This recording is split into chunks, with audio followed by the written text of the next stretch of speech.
নমস্কার বন্ধুরা, welcome to my channel life of P. আমি প্রয়াগ, আপনাদের হোস্ট। এই চ্যানেলে আমি তুলে ধরবো আমার জীবনের নানা রকমের অভিজ্ঞতা। সাথে থাকবে আমার পোষ্য, আমার সাথী স্বর্ণ চাপা। নমস্কার বন্ধুরা, আপনারা এই প্রথমবার কোনো বাঙালি ক্রীড়াপ্রেমী ব্লগারকে দেখতে পাচ্ছেন। ইউরোপের রাস্তায় অলিম্পিক দেখতে এসেছি। এখন আমি রয়েছি সেই বিখ্যাত নেপোলিয়ানিক আর্ক দে ট্রিউম্ফ। এই সিরিজে আমি আমার মিসেস ও আমাদের বন্ধুর সাথে ঘুরে এলাম ইউরোপের 5টা দেশ। আমাদের প্রথম গন্তব্য ছিল ইটালি, যেখানে আমরা গেছিলাম রোম, পিজা, ফ্লোরেন্স। রোমে আমাদের একটি অন্যতম উদ্দেশ্য ছিল আরেকটি সপ্তম আশ্চর্যের অন্যতম কলোসিয়ামকে দেখা। আমাদের এই পুরো ট্রিপটার মূল উদ্দেশ্য ছিল প্যারিসে অনুষ্ঠিত অলিম্পিকটাকে উপভোগ করা। তাই আমাদের রোমের পরের গন্তব্য ছিল প্যারিস, এবং অবশ্যই প্যারিস অলিম্পিক।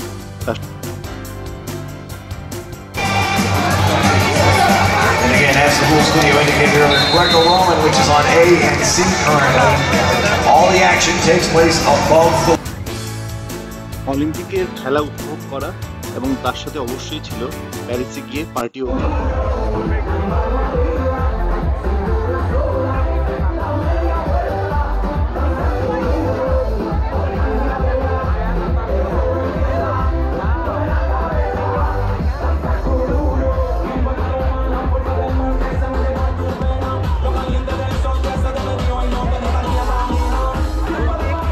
অলিম্পিকের অভিজ্ঞতা এক কথায় লাইফ টাইম এক্সপিরিয়েন্স।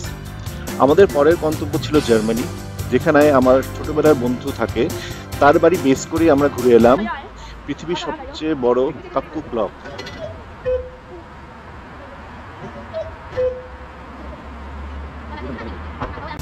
একদিনের জন্য ঘুরে এলাম জার্মানির ক্যাপিটাল বার্লিন, ওদের পার্লামেন্ট হাউস এবং ওয়ার্ল্ড ওয়ার II এর বিভিন্ন স্মৃতি বিজড়িত জায়গা। গেছিলাম মিউনিকে পৃথিবী বিখ্যাত ফুটবল ক্লাব বায়ার্ন মিউনিক, তাদের স্টেডিয়ামে অ্যালায়েন্স এরিনা। এই সেই মাঠ যেখানে খেলে গেছেন পৃথিবীর তাবড় সব বিখ্যাত ফুটবলাররা। একবার না একবার সাক্ষী রয়েছে ইতিহাসের নানা রকম খেলার। জার্মানির প্রাকৃতিক সৌন্দর্য অসাধারণ। আমরা একদিন তার মধ্যে গেছিলাম সালজবার্গে, মোজার্টের জন্মস্থান যেখানে, সেটাও দেখতে।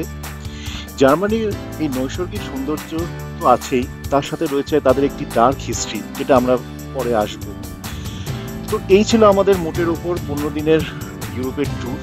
এক কথায় অসাধারণ অভিজ্ঞতা, অস্বাভাবিক গরম, একটু কস্টলি আর এক্সপেন্সিভও, কিন্তু সবার উপরে নানা রকম স্মৃতি এবং নানা রকম অভিজ্ঞতা আমাদের ঝুলিতে রইল।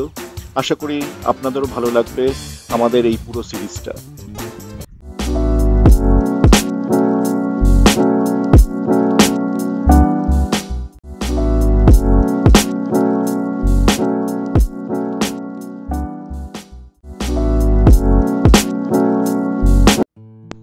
আমাদের ট্রিপ স্টার্ট হয় বেঙ্গালুরু ইন্টারন্যাশনাল এয়ারপোর্ট থেকে। ভোর 5টায় এমিরেটসে চড়ে প্রথমে আমরা দুবাই পৌঁছই সকাল 7টা নাগাদ। লাউঞ্জে ঘন্টাখানেক বিশ্রাম নিয়ে এবং 15 দিনের জন্য শেষবারের মতো হ্যান্ড শাওয়ার ইউজ করে সকাল 9টা নাগাদ আমরা শুরু করি রোমের উদ্দেশ্যে। রোমও লাগে মোটামুটি 5 থেকে 6 ঘন্টা মতন। রোম টাইম 1টা 25 নাগাদ আমরা পৌঁছই রোম ইন্টারন্যাশনাল এয়ারপোর্টে ফিউমিচিনোতে। রোমের প্রধান ইন্টারন্যাশনাল এয়ারপোর্ট ফিউমিচিনো রোম থেকে প্রায় 30 কিলোমিটার দূরে অবস্থিত। আমাদের ওখানে নেমে ইমিগ্রেশনও প্রচুর টাইম লেগেছিল, কারণ আমাদের হচ্ছে ইন্ডিয়ান পাসপোর্ট হোল্ডার। সেখান থেকে ট্যাক্সি নিয়ে আমরা পৌঁছে গেছিলাম রোমে। আমাদের হোটেলে চেক ইন করে জিনিসপত্র রেখে আমরা বেরিয়ে পড়েছিলাম আমাদের সেদিনে সন্ধ্যের প্রথম গল্ফ কার্ট ট্যুর। অর্থাৎ একটি গল্ফ কার্টে চড়ে আমরা ঠিক করেছিলাম রোমের যেসব দ্রষ্টব্য জিনিস আছে সেগুলো ঘুরে দেখব। সেখানেও আমাদের বিভ্রাট হয়েছিল, কারণ আমরা বাসে উঠে আমাদের কার্ড কাজ করছিল না, তাই আমরা বাসের টিকিট পাইনি। হেঁটে হেঁটে আমাদের যেখানে থেকে গল্ফ কার্ট ছাড়ে সেখানে অবধি আসতে হয়েছিল। গল্ফ কার্ট ট্যুরটি খুবই ভালো। ছোট ছোট দুটো গল্ফ কার্ট করে আমরা রোমের গলিগুলি দিয়ে সব নানা রকম দৃষ্টব্য জিনিসগুলো ঘুরে দেখেছিলাম। এটির লিঙ্ক আমি ডেসক্রিপশন বক্সে দিয়ে দেবো। আমাদের প্রথম দেখার যে দ্রষ্টব্য জায়গা যেটি হলো একটি ওবেলিস্ক, যার নাম এলিফ্যান্ট অ্যান্ড ওবেলিস্ক। এটি 1667-এ তৎকালীন পোপ দ্বারা নির্মিত। এটির বিশেষত্ব হলো এটি একটি হাতির উপরে বসানো, যেটা ডিজাইন করেছিলেন বার্নিনি। এটি পিয়াজ্জা ডেল মিনার্ভার উপর অবস্থিত, যেটা হলো প্যান্থিয়নের ঠিক পেছনে। তাই আমাদের পরের গন্তব্য এবং প্রথম স্টপ হলো প্রায় 2000 বছরের পুরনো প্যান্থিয়ন।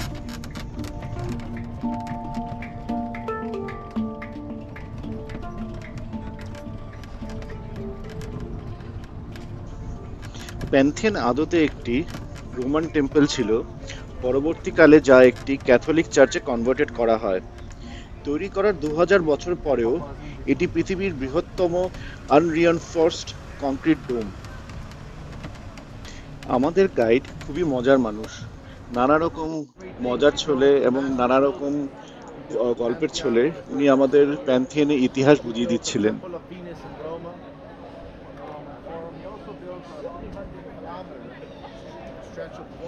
আমার নিজের প্যান্থিয়নে ঢোকার খুব ইচ্ছা ছিল, কিন্তু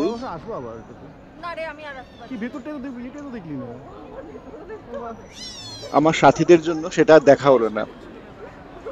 তাদের কথায় এটা তো কলকাতা ইউনিভার্সিটির দ্বারভাঙা বিল্ডিং এর মতোই, তাহলে ঢুকে আর কি হবে। আমাদের পরের গন্তব্য ছিল ল্যাটেরান ওবেলিস্ক। এটি পৃথিবীর সর্বোচ্চ স্ট্যান্ডিং ওবেলিস্ক এবং ইটালির সর্বোচ্চ ওবেলিস্ক তো বটেই। এটি অবস্থিত আর্চ বেসিলিকা অফ সেন্ট জন ল্যাটেরানের পাশে। এই ওবেলিস্কটি 1400 বিসিতে কার্নাকে বানানো হয় এবং পরবর্তীকালে রোমান এম্পায়ারে আনানো হয়। ওবেলিস্ক, যা একটি প্যাগান রিলিজিয়নের সিম্বল, তাকে খ্রিস্টান সিম্বল বানানোর সবচেয়ে সহজ উপায় ছিল মাথায় একটি ক্রস বসানো। এরপর আমরা গেলাম ট্রেভি ফাউন্টেন। এখানে আমাদের গাইড দেখিয়ে দিচ্ছেন কিভাবে ট্রেভি ফাউন্টেনে কয়েন ছুটতে হয়। ট্রেভি ফাউন্টেন পৃথিবীর বিখ্যাততম একটি ফাউন্টেনের মধ্যে অন্যতম। এটি রেনেসাঁ স্টাইল অফ আর্ট, যাকে বলা হয় বার্গ, তার লার্জেস্ট ফাউন্টেন। এটি বয়স প্রায় 250 বছর। এটি বিখ্যাত হয় Roman holiday, 3 coins in the fountain এসব সিনেমার জন্য। এখানে প্রচণ্ড ভিড়, অনেকক্ষণ অপেক্ষা করে মাত্র 5 সেকেন্ডের জন্য হয়তো আপনি জলের পাশে ফটো তোলার জন্য জায়গা পাবেন। অ্যাপার্ট ফ্রম দি আর্ট, এখানে আরেকটি বিখ্যাত ট্রেডিশন হলো ডান হাত দিয়ে আপনি বা কাঁধের উপর দিয়ে কয়েন ছুড়বেন। এখানে 3 বার কয়েন ছুটতে হয়। একবার ছুড়লে আপনি আবার রুমে আসবেন, 2 বার ছুড়লে আপনি প্রেমে পড়বেন, 3 বার ছুড়লে আপনি তাকে বিয়ে করবেন। ডেইলি প্রায় 3000 ইউরো এখানে জমা পড়ে। আমি বিবাহিত এবং আমার কাছে বেশি ইউরো খুচরো নেই বলে আমি একবারই কয়েনটা ফেললাম।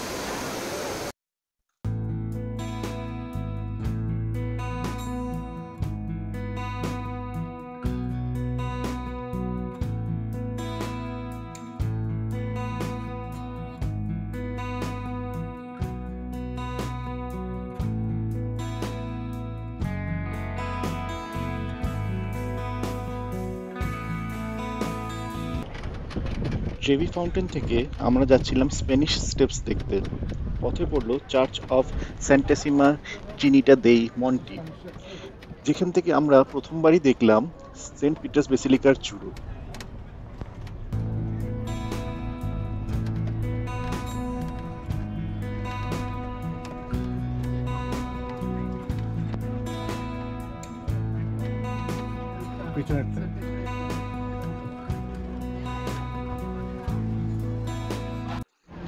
চলে এলাম রোমের আরেকটি জনপ্রিয় ট্যুরিস্ট স্পট, স্প্যানিশ স্টেপস। এটি 135টি সিঁড়ি, যা অবস্থিত রয়েছে পিয়াজ্জা ডি স্প্যানিয়া থেকে পিয়াজ্জা ট্রিনিটি দেই মন্টির মধ্যে। এর নিচে রয়েছে ফাউন্টেন অফ লংবো।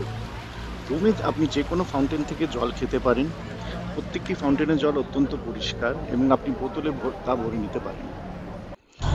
যেতে যেতে আমাদের গাইড আমাদেরকে বোঝাচ্ছিল কিভাবে বিভিন্ন হোটেল, পিজারিয়া টুরিস্টদের স্ক্যাম করে তাদের বোকা বানায়। So after you max out your credit cards, you can come over here for your last cappuccino. On the opposite end of the spectrum, we're going to see a giant neon sign here that says Pizza Gelato on the left-hand side. Now, in case you guys were unaware of the ways of my people, we do not sell gelato in pizzerias. no circumstances should you find pizza being sold in a gelato shop. So these are what I like to call the gas station. Right? They sell a bit of everything. আমাদের ট্যুরের সাথে একটি জেলাটো included ছিল। অনেক কিছু বললেও আমার কাছে জেলাটোটি একটি অত্যন্ত সুস্বাদু আইসক্রিম ছাড়া আর কিছুই তফাৎ আমি বুঝলাম না। রোম শহরটির একটি মজা হলো যেদিকেই তাকাবেন কোনো না কোনো ঐতিহাসিক নিদর্শন পেয়ে যাবেন। পুরো শহরটাই যেন একটি চলন্ত মিউজিয়াম। আমাদের পরের গন্তব্য ছিল পিয়াজ্জা নভোনা, যেখানে অন্যতম অ্যাট্রাকশন ছিল fountain of four reverse.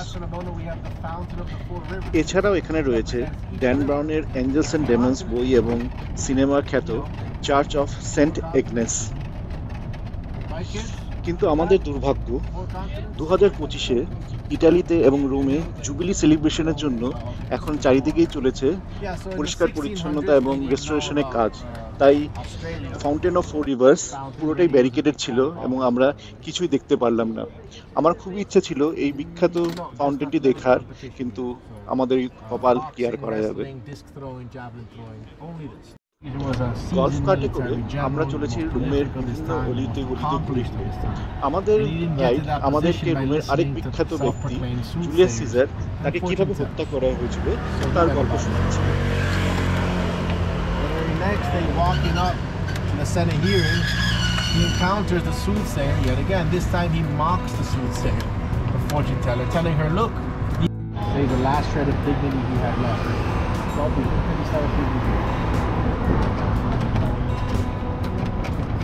Collapsed into the ground. Most of the stab wounds that followed were post-mortem. The senators were a little bit too afraid to face Caesar direct on, so a group of senators finally worked up the courage. আমাদের শেষ স্টপের পথে পড়ল ইটালির একটি গুরুত্বপূর্ণ বড় building, যার নাম ভিক্টর এমানুয়েল সেকেন্ড মনুমেন্ট বা অল্টার অফ দি ফাদারল্যান্ড। স্ট্রাকচারের জন্য এই বিল্ডিংটিকে দ্য ওয়েডিং কেক বা টাইপরাইটারও বলা হয়। ভিক্টর এমানুয়েল ছিলেন ইউনিফাইড ইটালি এবং রোমের প্রথম রাজা। ইটালির সব ন্যাশনাল সেলিব্রেশন, যেরকম তাদের ন্যাশনাল ডে, তাদের ওয়ার্ল্ড ওয়ার 2 এর এবং ওয়ার্ল্ড ওয়ার 1 এর রিমেম্বারেশন ডে, এইসব সেলিব্রেশনগুলোই এই বিল্ডিং থেকে হয়ে থাকে। এবং রোমে এখন যেরকম অনেকগুলো বিল্ডিংই রেস্টোরেশনের জন্য ঢাকা রয়েছে, এই বিল্ডিংটিতেও আপনারা দেখতে পারবেন নানা রকম ভাড়া বাঁধা রয়েছে, কারণ এখন এটাতেও রেস্টোরেশনের কাজ চলছে।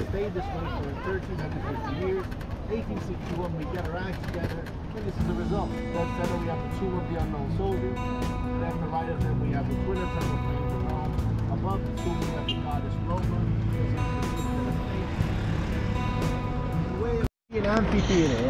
যেতে যেতে আমরা রোমের আরো অনেক ঐতিহাসিক বিল্ডিং, জায়গা, যেমন যেখানে জুলিয়াস সিজারকে হত্যা করা হয়েছিল, সেগুলো দেখলাম।